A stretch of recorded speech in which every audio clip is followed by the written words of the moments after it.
welcome back to the channel. We're going to be making a Russian doll today. I thought there were only 3 pieces, but there are a lot more. 1, 2, 3, 4, 5. There's 5. I don't know what we're gonna do with this yet. Something cute, I hope. Never know.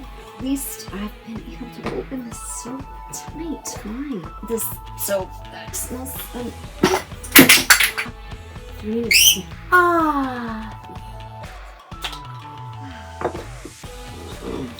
I was scared.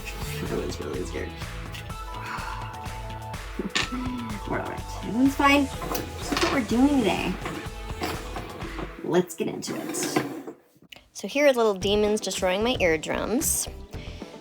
This one has a little bite taken out of it. Somebody was hungry. They all have different color tops and bottoms. It makes me wonder if that's maybe why they weren't opening correctly. Maybe these don't even really go together. Obviously, the first step is to make everything white with some gesso.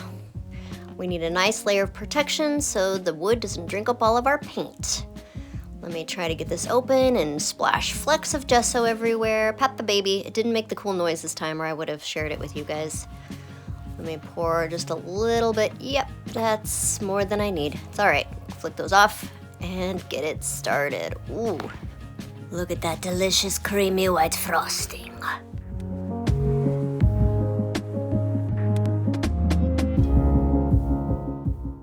For some reason, all the painting of these, I guess maybe the shape of them, just made me think of frosting some cakes. So delicious and cute.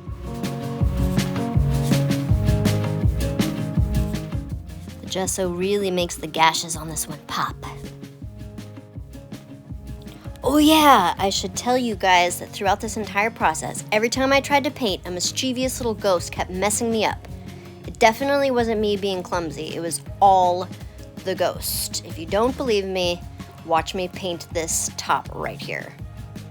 Just minding my own business, painting this with a way too big paintbrush, when all of a sudden he kicks it off my finger.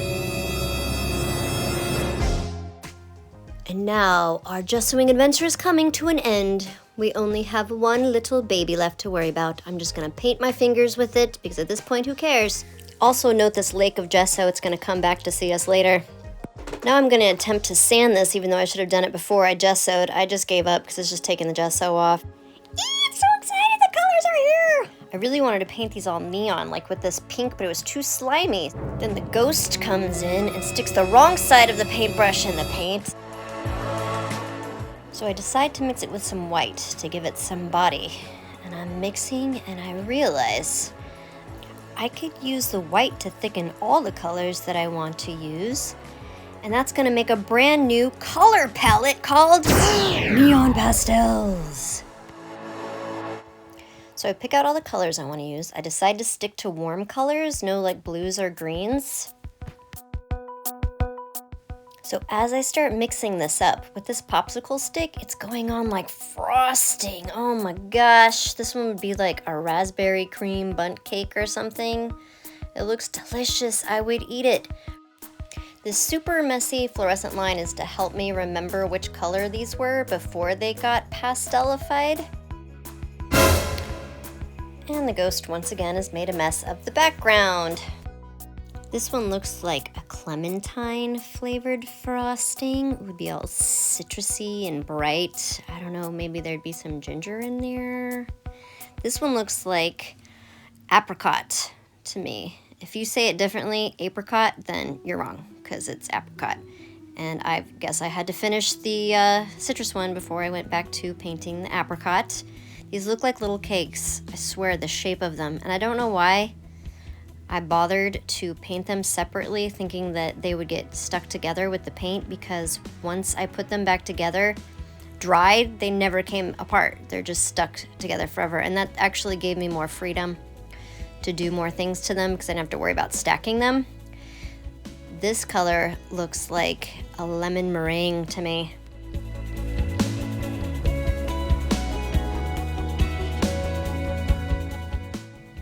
This neon part looks like the lemon jelly part underneath the fluffy white meringue of a lemon meringue pie. Ooh, I can almost taste it.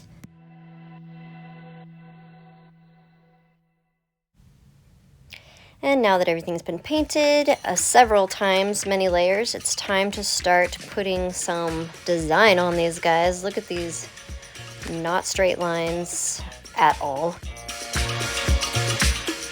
I was hoping to use Poscas for the faces, but the Poscas were not really cooperating, so I was gonna have to make the paint from scratch. And here is that gesso. Now it's all solid and crackly. Let's get that out of here. Really? Again? And this time it looks like a blood splatter.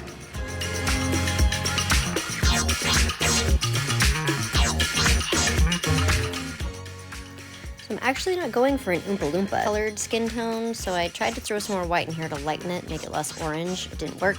Added more white, and a little bit more white. And yeah, this looks pretty good. It's a little bit darker than the Posca, but that's okay. Right now I'm realizing this looks like a giant monster toenail, which is reinforced when it dries way too dark and I have to lighten it. But now the color is right and I can start adding the face.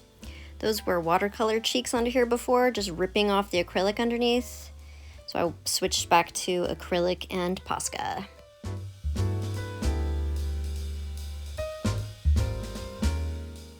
Oh, thank goodness for Poscas, but I really wish I had more fine-tipped colors, because these little tiny areas with these big fat Poscas, it doesn't make very clean lines, and these arches get a little wonky. So what is the origin story of these creatures anyway, huh? Well, this is going to be a group of 5 sisters, and they're all in costumes that their mother made for them. This girl is the oldest, and she is happy-go-lucky. Oh my gosh, she's having such a great time with all of this, and especially at the expense of her directly younger sister. You'll see why when she comes on the scene.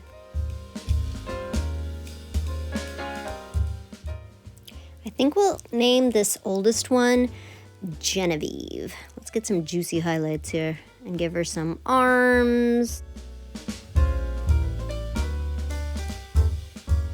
Oh, it's already time for the accoutrement. I used felt for this to do all of their ears because I had some colors that matched. I thought they looked really cute. I used acrylic to paint the inside because I figured the stiffness might keep them up. And you might notice that they're angled kind of like the top of the head. I was just gonna put them right on, but then I decided it would be cuter if they were kind of pinched. Am I right? Like, how cute is this? And it's only one ear. Let's get the second one done.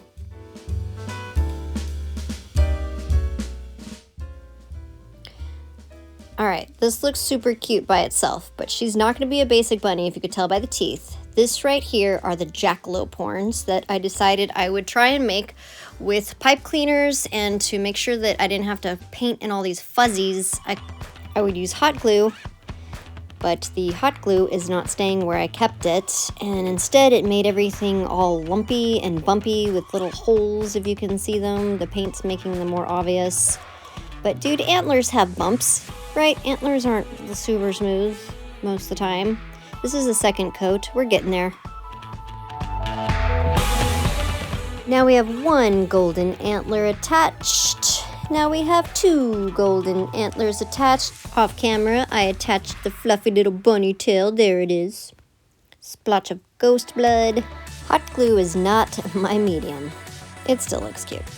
So, sister number 2, like I told you, she is not happy about what her costume is, but she has cute little eyelashes and a cute little button nose.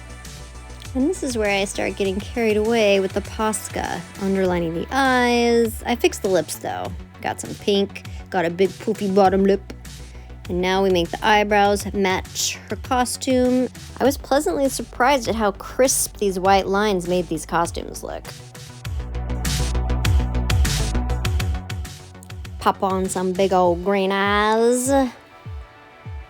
Start drawing the arm. That's not the right color. There it is. That looks much better. So for some reason, everywhere the black Posca went, it would crack-a-lack. Check this out as I'm trying to put on the highlights. You can see it dried and it cracked. The same thing happened inside the older sister's mouth. Genevieve. Oh wait, we haven't named this girl yet. What should we name her? Let me think.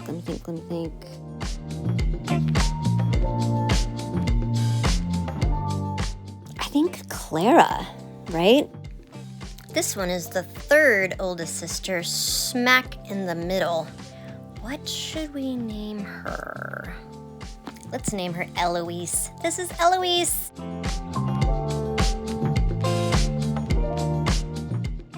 This is the second to youngest. She has a lot of attitude. Let's name her Diane. And finally, the widow baby. We'll name her Pippa.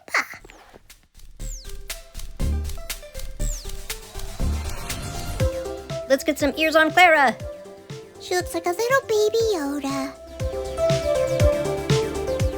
And some ears on Eloise. She looks like a little baby piglet. That's not what she's supposed to be. You'll see. Some ears on Diane. Not mouse, bear ears. And lastly, Pippa. she is a Vegas showgirl. Just kidding. She's supposed to be an axolotl. These are a little big though. So we can't just stop at cute ears. We have to add more interest. These horns are for our little Clara. We're gonna attach them with hot glue. I didn't use hot glue on the actual horns because it made them look too chunky. So the texture on this actually turned out okay because they're supposed to be like ram horns. This little horn is for our little piggy because she's not a piggy, like I said. We're gonna dollop this on her little head and turn her into a unicorn. Little Eloise the unicorn, how cute. Poor little Diane. She's definitely my least favorite, and I blame the ghost. And that's it, guys. From little lumpy pieces of wood to these cute little creatures. We've got Genevieve, all shiny and golden, enjoying the ridiculousness of these costumes. Adorable grumpy Claire, my favorite Eloise, Diane. and Pippa. Here is our last look, the family photo. I really like these colors. I think it turned out pretty well. Thank you so much for hanging out and arting with me today. I'll see you next time. Bye-bye.